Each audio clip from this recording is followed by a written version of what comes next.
Olá, meu nome é Roger Medeiros. Nesse vídeo eu vou falar um pouco sobre o que é legibilidade de código e algumas práticas que ajudam no nosso dia a dia.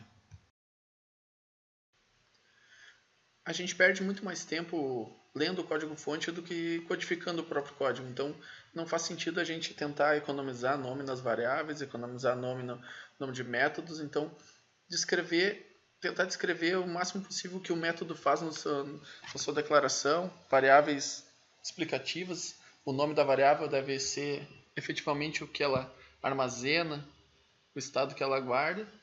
Então, o bom layout utiliza uma formação para enfatizar a estrutura do seu código e torná-lo mais fácil de ler. Então, a formatação do código tem que identificar o fluxo que o programa segue dentro dele.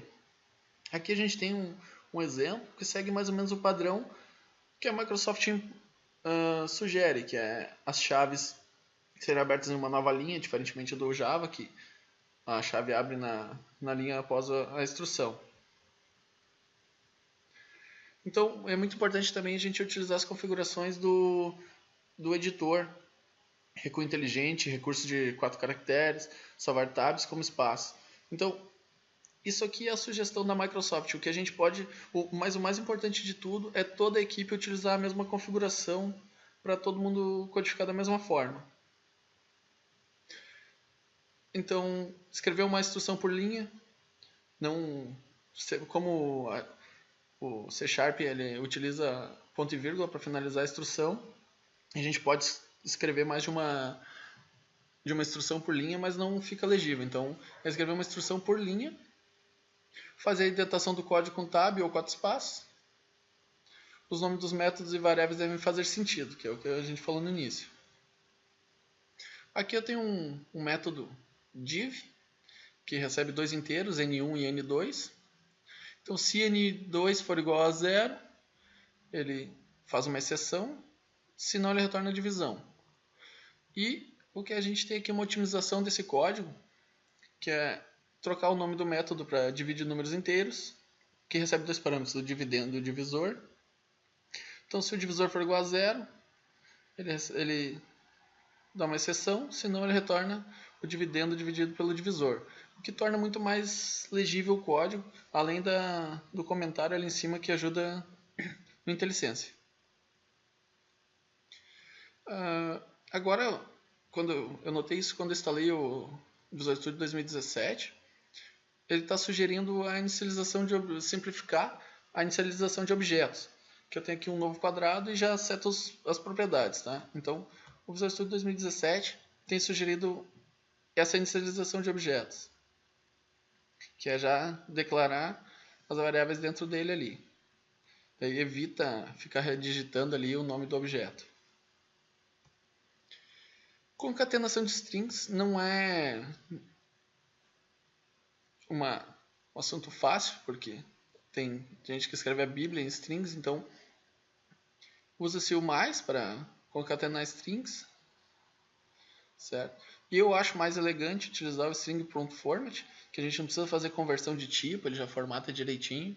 Eu utilizo sempre o string prompt format quando tem que concatenar muito texto, ou concatenar um inteiro, uma data dentro de uma string. Como concatenar várias cadeias de caracteres. Então, quando a gente vai utilizar dentro de um for, toda vez que for utilizar mais de uma vez ou mais igual, é recomendado utilizar o String Builder. O String Builder, ele, além do append, ele tem um append format, que facilita ali a concatenar, no nosso exemplo aqui, o inteiro com string, ou poderia ser um data com string.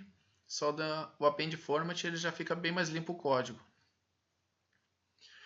Na legibilidade de código, também a gente pode utilizar enumeradores para substituir números mágicos. Aqui no exemplo, eu tenho um tipo.